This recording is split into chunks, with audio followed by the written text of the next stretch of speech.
Buenos días, buenas tardes, buenas noches. Te presentamos a Puebla, en heroica Puebla de Zaragoza, que en el 10 de mayo de 2013 el Congreso del Estado lo denominó 4 veces Heroica Ciudad de Puebla de Zaragoza, derivado de los acontecimientos históricos ocurridos en 1862, 1863, 1867 y 1910. Podrán notar que también tenemos alrededor como decoración Talavera poblana. Esa proviene de Puebla y Tlaxcala y el 17 de marzo de 1995 se publicó en el Diario Oficial de la Federación la resolución mediante la cual se otorgó protección a la denominación origen Talavera de Puebla. El 11 de septiembre de 1997 se modificó para solamente quedar como Talavera. Iniciamos con las bases o lo que está construida Puebla, se puede decir. Tiene 200 municipios con ríos, presas y lagunas junto con su principal producción agrícola, pecuaria, pesquera y forestal, las cuales son gladiolas, crisantemos, tuna, café, cereza, zanahoria, plantas de ornenta, trucha, carpa, huevo, oyamel y porcino. En flora predominan los bosques en montaña y templados, selvas de diferentes tipos y fauna. En el bosque de coníferas y encinos se encuentran tecolote, falso escorpión, salamandra, ranita verde, entre otras especies, y en las selvas secas se encuentra el coatí, venado de cola blanca, colibrí, entre otros, y en el matorral son víboras de cascabel, búho, aguililla, entre otros. Pues también cuentan con la reserva de la biosfera Tehuán-Cuicantla, con especies endémicas. Su relieve de la superficie estatal forma parte de las provincias Sierra Madre del Sur, Eje Neovolcánico, Madre Sierra Oriental y Llanura Costera del Norte del Golfo. Y en los 7 volcanes que tiene Puebla son Volcán Citlaltépetl con 5.632 metros sobre mar, la pareja de volcanes Popocatépetl e Iztaccíhuatl, Volcán Sierra Negra, Volcán Mantlacueye y Volcán Otzelotzi y Volcán Cuexcomante, que ese es el más pequeño. Seguimos con lo que son las zonas arqueológicas. La primera, Cholula, la Gran Pirámide y la plaza conocida como Patio de los Altares. Comenzando por la majestuosa zona arqueológica, también cuenta con la iglesia de la Virgen de los Remedios, edificada sobre la pirámide más grande del mundo, y sus 8 kilómetros de túnel que se pueden visitar y recorrer. Se ubica en el municipio de San Andrés y San Pedro Cholula, en el estado de Puebla, a 15 kilómetros de la capital del estado, y el sitio se localiza dentro de la región del Valle Puebla-Tlaxcala. A Cholula se le considera como una subárea limitada al norte por los cerros Tejate y Zapotecas, al este por el río de Atoyac, al sur por las cuencas del Atlixco y Valsequillo, y al oeste por la Sierra Nevada. Para llegar al sitio desde la ciudad de Puebla se toma la carretera Quetzalcoatl o recta Cholula. Después iniciamos con Yualichán, que tiene significado la casa de la noche. Asentamiento totonaca importante, centro ceremonial erigido en alto de la Sierra Madre Oriental, lo distingue su arquitectura monumental, donde es posible apreciar las tradiciones, nichos característicos de la región. Su juego de pelota es uno de los más grandes de Mesoamérica. Se cuenta que una invasión de pueblos toltecas hacia el año 1900 probablemente llevó a los pobladores originales a abandonar el sitio y retirarse a su lugar de origen, en el cual es Veracruz. Posteriormente, alrededor del año 1200, una nueva invasión chichimeca conquistó el lugar y la comarca aledaña. Lo marcó el inicio de la decadencia general, lo cual se prolongó hasta la llegada de los españoles. Después iniciamos con los cerritos de San Cristóbal Tepaztlasco. Derivado de la palabra náhuatl, tepac, palacio, tlachi, juego de pelota, y lugar. Se traduce como el juego de pelota del palacio. No obstante, existe otra interpretación que considera que su nombre es derivado del vocablo Tepaztlaisco, que significa llano donde abandonan los pedregales o cercados de piedras.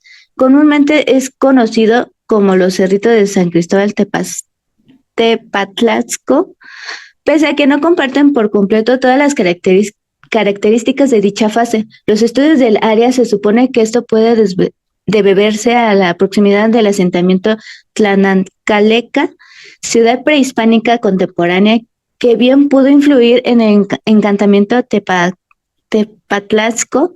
Independientemente de esto, los pobladores Tepatlasco debieron mantener relaciones comerciales y de parentesco tanto como los habitantes de Tlaxteca, San Martín Texmelucan, Moyotzingo e infinidad de asentamientos del Valle Poblano Tlaxcalteca contemporáneo. Después seguimos con Tehuacán Viejo.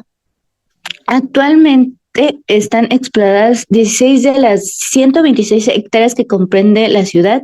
En ellas se encuentra la Plaza del Templo de Fuego Nuevo, dedicada a la renovación del tiempo cada 52 años. La plaza está flanqueada por los desplantes de las 13 columnas de los Señores de la Noche y las 9 columnas de los Señores del Día. También cuenta con un templo dedicado a Ecatl o Quetzalcóatl, así como un conjunto central en donde se localiza la estructura más alta del sitio, denominado Templo Mayor y el Templo de las Calaveras. El sitio de Tehuacán se distingue por los conjuntos de edificaciones distribuidos en los desniveles de la meseta, en donde se destacan plazas diseñadas para ceremonia, además de unidades habitacionales donde residían los gobernantes y sacerdotes. Después vamos con Cantona. ¿Qué significa Casa del Sol? Los habitantes de Cantona comerciaron con artefactos de obsidiana que obtenían de los yacimientos de Omeyales, Zaragoza, a escasos 9 kilómetros al noreste de la ciudad. El Estado controló dicha producción para lograr el intercambio de bienes y productos que se necesitaran. Existe un área donde se conocen más de 350 talleres estatales. Cantona no está mencionada en las fuentes históricas, ya que fue abandonada unos 500 años antes de la llegada de los colonizadores hispanos.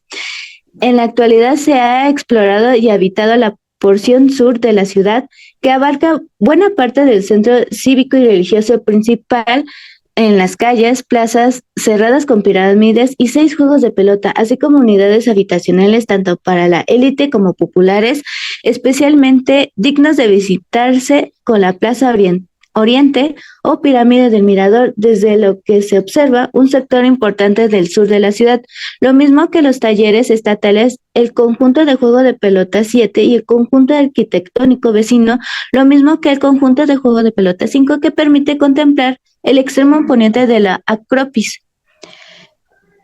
En el siguiente es Teteles de Santo Nombre, lo que significa montículo de piedras. El sitio es considerado un asentamiento clave para entender la interacción que mantuvieron en la época prehispánica de las áreas del centro, Golfo y de Oaxaca. La zona está localizada al sur de Puebla y muestra características arquitectónicas similares a Teotihuacán, además de compartir rasgos culturales en el área de Tehuacán y el Mixteca. En la extensión aproximada de 60 hectáreas se conservan restos de las plataformas habitacionales, montículos de piramidales, plaza, terraza, zonas de circulación y construcciones aisladas y altares que hacen de este sitio el más grande y monumental del sur de Puebla. En la siguiente nos encontramos con Tepapayeca, que significa suelo cercado por tapias de piedra. En el antiguo centro ceremonial Tepapayeca se construyeron 5 edificios, de los cuales solo podemos observar el resto de los templo principal. Fueron levantados con piedra, bola de río y lodo. Las paredes estaban recubiertas con piedra labrada y al finalizar la construcción se aplicó un aplaneado estuco. La cerámica hallada en el sitio muestra una fuerte relación con la Mixteca, pero también se observan lazos con las rutas comerciales que llegaban desde el sureste y el Golfo de México. Y en el siglo XVII, ya destruido el basamento mayor, los dominicos construyeron una capilla encima de este templo para los actos de culto en Viernes Santo. Durante la época colonial, la superposición de los templos católicos sobre antiguo adoratorio indígena fue una práctica frecuente en toda la América hispana. Y con eso concluimos, te dejamos todos los horarios y las entradas para que puedas ver las zonas arqueológicas. A continuación abarcaremos los pueblos mágicos de Puebla. En 18 años, Puebla obtuvo el nombramiento de 10 pueblos mágicos, siendo junto con el Estado de México las dos primeras entidades con pueblos mágicos mayores del país. Entre ellos destacan Cuetzalan, Zacatlán, Pahuatlán, Cholula, Chignahuapan, Tlatahuiquitepec, Xicotepec, Atlixco, Huachinango y Tetela de Ocampo. Cuetzalan fue nombrado Pueblo Mágico en 2002, fue fundado por totonacos en el año 2000 a.C. Posteriormente, los conquistadores dominaban al poblado en 1522, denominando a San Francisco Cuetzalan. Se dice que su nombre original era Quetzayán, que significa lugar donde abundan los quetzales. Ofrece una rica mezcla de historia, tradición, artesanías, gastronomía, festividades, bellezas naturales, etc. Este paisaje único se combina con uno de los incomparables olor a café, ya que aquí se produce uno de los cafés más aromáticos del país. Entre sus atractivos de Cuetzalan se encuentra la Capilla de la Conchita, Cascada Cola de Caballo, Huichat, zona arqueológica de Choalichán, Parroquia de San Francisco de Asís y Santuario de Guadalupe. Una de las cosas que puedes hacer es ir a la plaza principal, que esta plaza es el epicentro del gran tianguis dominical al que acuden los vendedores para vender sus productos en esa zona. La parroquia de San Francisco de Asís, que fue construida a mediados del siglo XVI con un estilo renacentista y romántico. Al frente de esta se encuentra un alto palo del que se descuelgan los voladores los domingos. La Casa de la Cultura alberga el Museo Etnográfico Calmahuistic, que narra la riqueza natural de la región. Después encontramos el Mercado de Artesanías de Matachiuj. Puedes adquirir los variados y coloridos productos de la región serrana. Después está el Santuario de Guadalupe, que se construyó a fines del siglo XIX con un estilo neogótico que se encuentra en Campanario. Seguimos con Zacatlán, que fue nombrado Pueblo Mágico en el 2011. Fue habitada por zacatecas, después fue por la llegada de españoles y es cuando los misioneros franciscanos se asentaron. Gracias a los españoles que propiciaron el cultivo de manzanas, es que se le da el nombre de Zacatlán de las Manzanas. Se dice que su nombre original era náhuatl, que significa lugar donde abundan los zacates. Es famoso por su antiguo convento franciscano y su tradición relojera, así como sus paisajes cubiertos de niebla. También encontramos entre sus atractivos la Barranca de los Jilgueros, Cascada de San Pedro, ex convento, Templo San Francisco, Valle de las Piedras Encemadas, Reloj Floral y Mural Paseo de la Barranca. Entre los datos curiosos de este pueblo mágico es que anualmente se produce alrededor de 320,000 botellas de sidra rosa, gasificada, dulce, natural, pera y durazno. En su comida, si es que decides visitarla, encontrarás chalupa, chicharrón en salsa verde, huevo en chile, tamales, tlacoyos, cremas y licores. Entre sus artesanías principales destacan los bordados, la madera tallada y la talabartería, la panadería como pan de queso o las acolchonadas. Continuamos con Chignahuapan, que fue nombrado Pueblo Mágico en 2012. Fue fundada por los totonacas en 1527 como la población de Santiago Chiquinahuitle, que significa 9 ojos de agua, donde llegaron misioneros a establecerse tomando el centro de adoctrinamiento y conversión. Aquí nació la Capulina, que existe, y también existe una estatua en su honor. Su nombre proviene del náhuatl Chignahuitlpan. Durante la era prehispánica, la zona fue ocupada por totonacas, quienes para el siglo X empezaron con una coexistencia náhuatl, otomíes y tepehuas. Entre sus atractivos encontramos al Templo de Santiago Apóstol, Santuario de Longuito, Presa de Cuauhtelolulco, Laguna de Almoloya, Río Chignahuapan y Museo Acuario del Ajolote. Entre sus datos curiosos, en su comida encontrarás la mejor barbacoa, consomé de borrego, tlacoyos, mole poblano y chicharrón prensado. En sus mejores postres encontrarás dulces de calabaza, tecojote, conservas de jalea de fruta, dulce de leche, cuernitos de higos, pan de queso y vinos y licores de frutas como digestivos. Este es destacado por ser productor de loza de barro rojo, ollas, cazuelas y macetas, además de tejidos de lana, cobijas, capas, entre otros. Continuamos con Atlixco, que fue nombrado Pueblo Mágico en 2015. Este fue fundado en 1579 por la llegada de los conquistadores como Villa de Carrión. El presidente Nicolás Bravo reconoce su contribución en la independencia y lo nombra Atlixco en 1843. Un día antes de la batalla de Puebla, hubo aquí en este pueblo mágico una batalla y se llamó la Batalla de Atlixco. Se dice que su nombre era original azteca, que significa agua en el valle o en la superficie del suelo. Se le conoció como Cuauhquechoyan, que significa lugar del águila Chechoyi. 400 años antes vivían aquí los chichimecas, teochimecas y xicalancas. Entre sus atractivos destacan la cascada del San Pedro Atlixco, Capillo de la Conchita, cascada de cola de caballo, Cuichat, zona arqueológica de Yohualichán y la iglesia de la Soledad. Entre sus datos curiosos encontramos en su comida el consomé o la cecina atlixquense, tortillas hechas a mano, variedad de adobos, moles y pipianes, tacos placeros, tamales de comino, tlacoyos y truchas. Entre sus bebidas más destacadas son el atole de arroz y chile atole. Sus postres más famosos son helados, nieves, sorbetes, dulces típicos como jeripa, camotes, calabaza en dulces y tecojotes. Continuamos con Xicotepec, que fue nombrado pueblo mágico en 2012.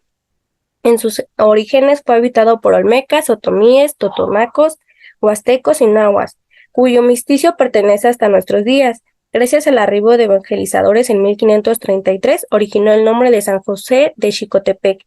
Se dice que su nombre era del náhuatl Xicotepetl, que significa Cerro de Jicoles o Cerro de Abejorros. En 1862, un grupo de serranos acudió con apoyo al mando de Miguel Negrete contra los franceses por la batalla de Puebla.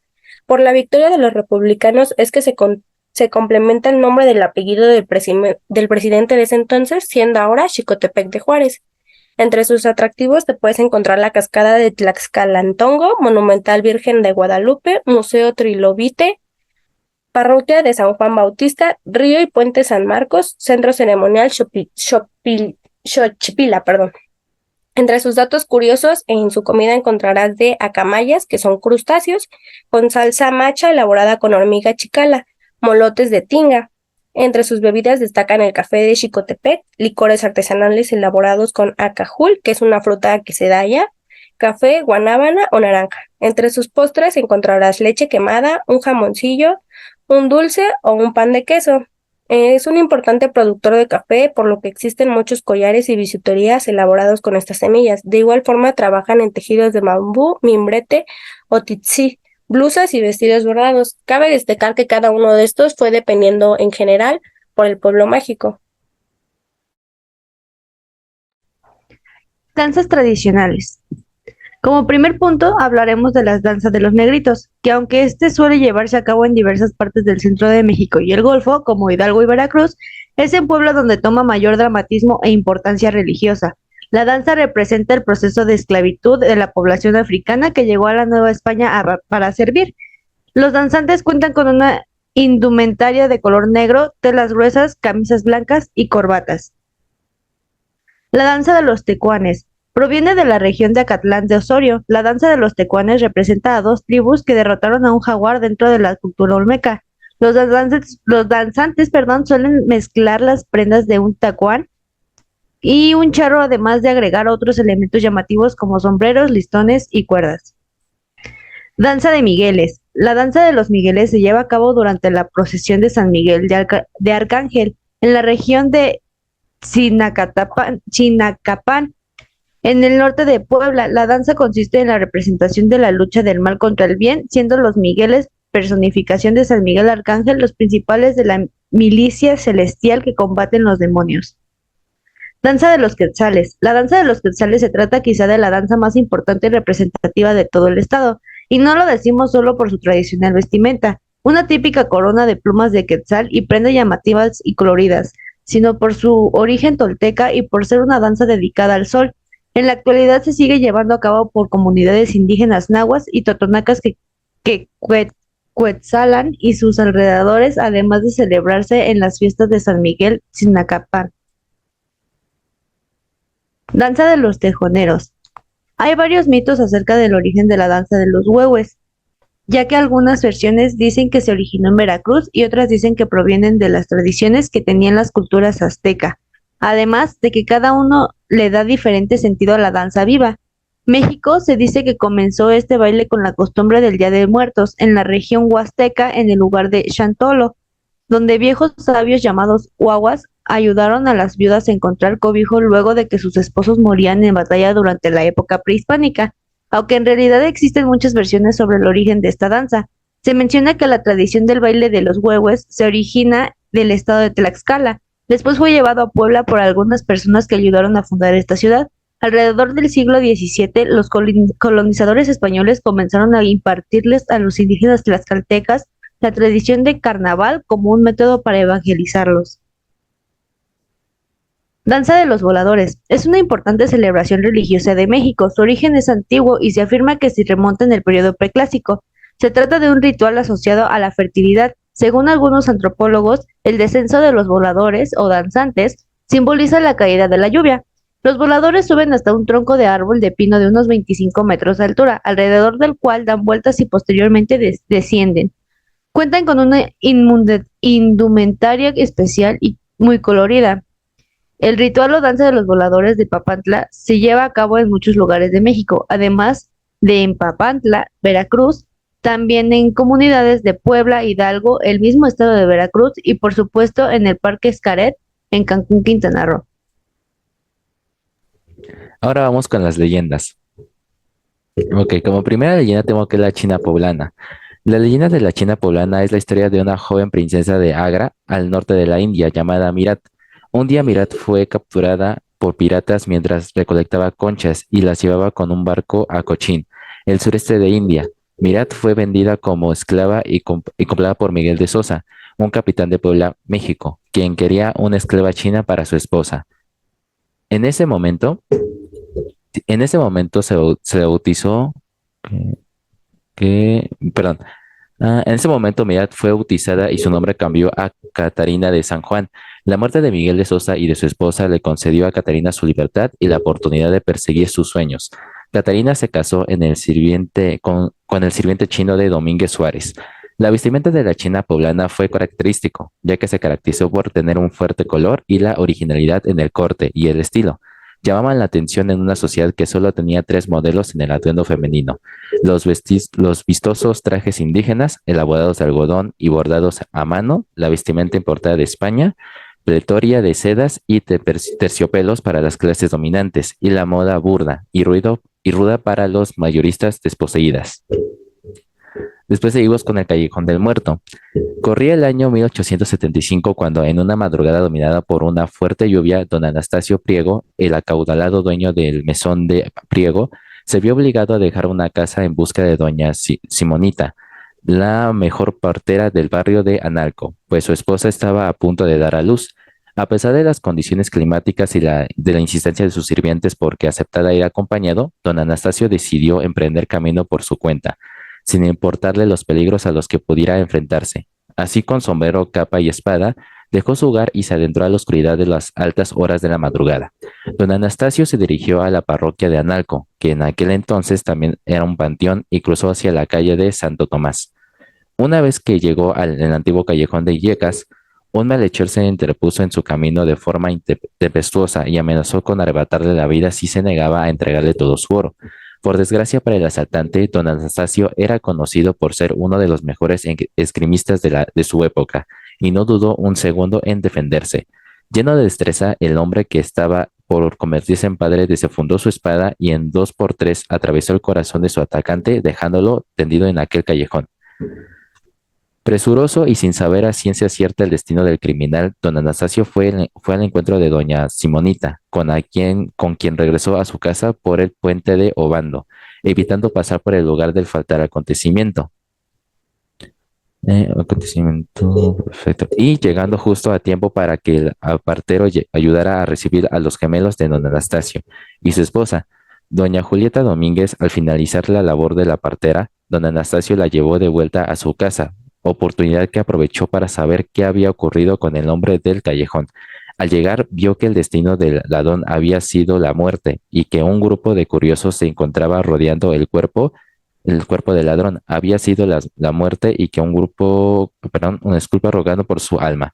Desde entonces los lugareños comenzaron a referirse al sitio como el Callejón del Muerto. Fue así que se comenzó a contar que todo aquel que pasara por dicho lugar a altas horas de la noche se encontraría con el alma en pena del asaltante.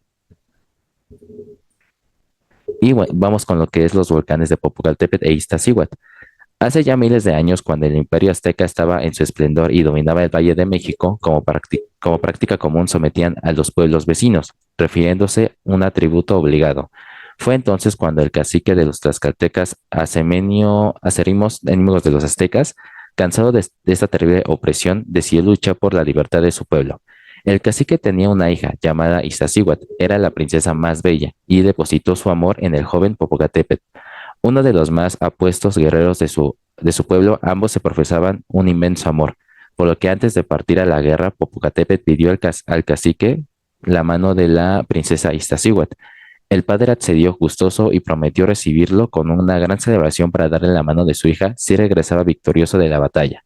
El valiente guerrero aceptó, se preparó para partir y guardó en su corazón la promesa de la princesa, lo que esperaría para consumar su amor. Al poco tiempo, su rival de amores de Popocatépetl, celoso del amor de ambos, se profesaban. Le dijo a la princesa Iztaccíhuatl que su amado había muerto durante el combate, abatido por la tristeza y sin saber que todo era mentira. La princesa murió. Tiempo después, Popocatépetl regresó victorioso a su pueblo, con la esperanza de ver a su amada. A su llegada, recibió la terrible noticia sobre el fallecimiento de la princesa Iztaccíhuatl. Entristecida con la noticia, vagó por las calles durante varios días y noches, hasta que decidió hacer algo para honrar su amor y que el recuerdo de la princesa permaneciera en la memoria de los pueblos. Mandó construir una gran tumba ante el sol, acomodando 10 cerros para formar una enorme montaña. Tomó entre sus brazos el cuerpo de su princesa, lo llevó a la cima y lo recostó inerte sobre la gran montaña. El joven guerrero le dio un beso póstumo, tomó una antorcha humeante y se arrodilló frente a su amada, para velar así su sueño eterno. Desde aquel entonces permanecen juntos uno frente al otro. Con el tiempo la nieve cubrió sus cuerpos, convirtiéndose en dos enormes volcanes que seguían así hasta el final del mundo. Y después seguimos con lo que es la calle de los dulces. La calle de los dulces, una calle famosa por sus tiendas de dulces tradicionales y su historia curiosa. Se dice que durante la época colonial, los hombres de la ciudad tenían prohibido caminar por esta calle para evitar tentaciones.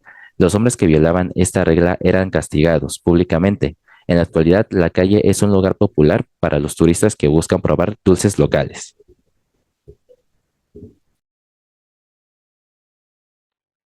Bueno, yo les voy a hablar sobre la gastronomía de Puebla. Puebla es uno de los 32 estados de México y en lo que respecta a la gastronomía del país ha sido de gran importancia, puesto que en este estado se han hallado los restos más antiguos del cultivo del maíz y camote. La gastronomía poblana se sustenta en el uso de tres ingredientes principales, que viene siendo el maíz, el frijol y el chile.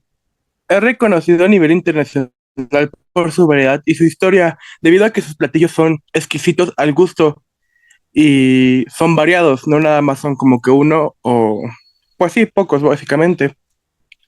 Su gastronomía es fruto de la mezcla de la cocina precolombina local y la gastronomía española, debido al periodo colonial español en el país. Eso quiere decir que tanto usaban como platillos de la época precolombina de los pueblos mesoamericanos, como la cocina de Europa.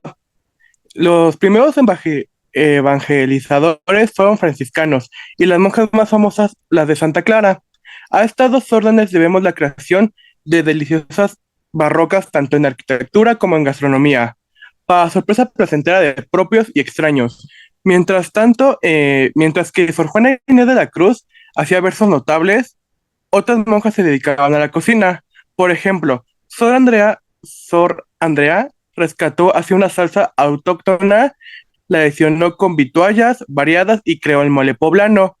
De esa misma cocina saldrían más tarde, de algún modo, el rompope, el chile en nogada, las tortillas de Santa Clara y otros platillos típicos del estado. Existen varios platillos, pero yo me enfoqué más que nada en 5 principales y les voy a hablar del primero, el rompope. El rompope se cree que nació en la ciudad de Puebla, de Los Ángeles, en el convento de Santa Clara, creada por las monjas clarisas, quienes eran las encargadas de preparar las bebidas y platillos para los invitados de alta estima, que se alojaban en los conventos. De acuerdo a la leyenda, se cuenta que una monja de nombre Eduviges fue quien preparó por primera vez el rompope. para personajes importantes del rango eclesiástico. Se elabora a base de yemas de huevo, vainilla, leche, azúcar, almendra molida, canela, fécula de maíz y licor. Debido a su sabor dulce se puede consumir solo o se utiliza para preparar variedades de postres, como lo viene siendo, por ejemplo, el relleno de los chocolates. Y aunque en la actualidad se puede encontrar variedad de sus sabores como viene siendo vainilla, canela, pistache y café, como los más populares, por lo que esta bebida no puede faltar en los hogares mexicanos. El siguiente platillo que les voy a hablar es el chile en nogada. Los chiles en nogada consisten en chiles poblanos rellenos de picadillo, una mezcla de carne de res de cerdo, sazonada con pasas, almendras, frutas como viene siendo la pera y la manzana, especies y condimentos, por lo que se les otorga su carácter distintivo es la nogada, una salsa cremosa a base de nuez de Castilla que aporta un toque de exquisitez a la mezcla de sabores. Por último, se espolvorean con granos de granada, creando un contraste de sabores y texturas que deleitan los sentidos y unas ramitas de perejil. La historia cuenta que los chiles rellenos fueron creados por primera vez en 1821. Las monjas agustinas del convento de Santa Mónica cocinaron los chiles en nogada en honor al ejército trigante y al líder insurgente Agustín de Iturbide. Otra versión señala que la receta de los chiles bañados en salsa de nuez existía desde 1714. Únicamente surgió la decoración con los colores patrios que se conserva hasta la fecha. Actualmente existe un debate sobre si los chiles van capeados o no. También en la actualidad podemos verlo con hojaldre. El siguiente que les voy a hablar viene siendo más un postre que un platillo, que es el camote de Santa Clara. Cuenta la leyenda que Angelina, una niña de 13 años, la cual fue internada por sus padres en el convento dominico de la religiosa de Santa Inés, fue ahí pues internada por su mal comportamiento y de castigo se fue algunos días a otro claustro, también dominico, de las Madres de Santa Rosa. Fue la que creó este postre o dulce para deleitar al señor obispo don Manuel Fernández de Santa Cruz y Zajahuán, el cual quería sorprender con alguna golosina que fuera exquisita y desconocida para él. Está hecha a base de camote hervido, piña y azúcar. Es lo que compone este exquisito dulce. El siguiente platillo que les voy a hablar va a ser las semitas poblanas. Este más bien es un antojito mexicano. La semita poblana tiene su raíz en la cocina mestiza de México, una fusión de los ingredientes y técnicas culinarias indígenas y españolas. La palabra semita proviene del náhuatl semitl, que significa pan, aunque no se sabe con certeza el origen exacto de este platillo. Se cree que su creación se remonta al siglo XVIII, durante la época colonial. En el siglo XIX las semitas se preparaban en casa y se rellenaban con papa, frijol y nopal, pero actualmente el relleno es una explosión de sabores. Puedes elegir entre diversas carnes frías como viene siendo jamón, salchicha, por decir algunas. También puede venir con pechuga de pollo, pierna de cerdo, jamón, milanesa o bien combinarlas entre sí. Y también debe de llevar chile chipotle, quesillo y hojas de papa, lo que le dan un sabor único. Por último, les voy a hablar sobre un platillo, pues, o sea, muy icónico en Puebla, que viene siendo el mole poblano. El origen del preparado es muy antiguo. Sabe que desde tiempos prehispánicos los antiguos mexicanos preparaban diferentes salsas molidas y espesas a los que llamaban mulli, palabra náhuatl traducible como salsa o guiso. Espero que con esto quede claro que la invención del mole no solo es conventual, como siempre se ha afirmado. Hay varias leyendas que rodean la creación con este guiso. Una de las más famosas es lo que asegura que el mole fue creado en el convento de Santa Rosa en el año 1681 por Sor Andrea de la Asunción, la que ya habíamos mencionado antes. Según cuenta en el convento, la monja creó el mole con inspiración divina, hecho con combinación de chile, semillas, especias, pan, tortilla y así como de chocolate y azúcar. El mole poblano destaca de entre los demás moles por su característico sabor.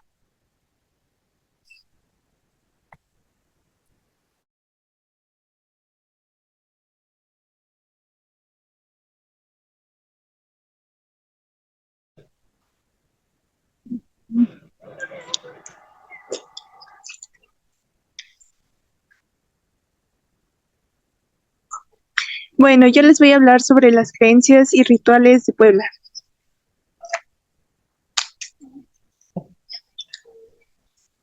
Creencias y rituales de Puebla. La religión dominante en el estado de Puebla es la católica, al igual que la mayoría de los demás estados mexicanos.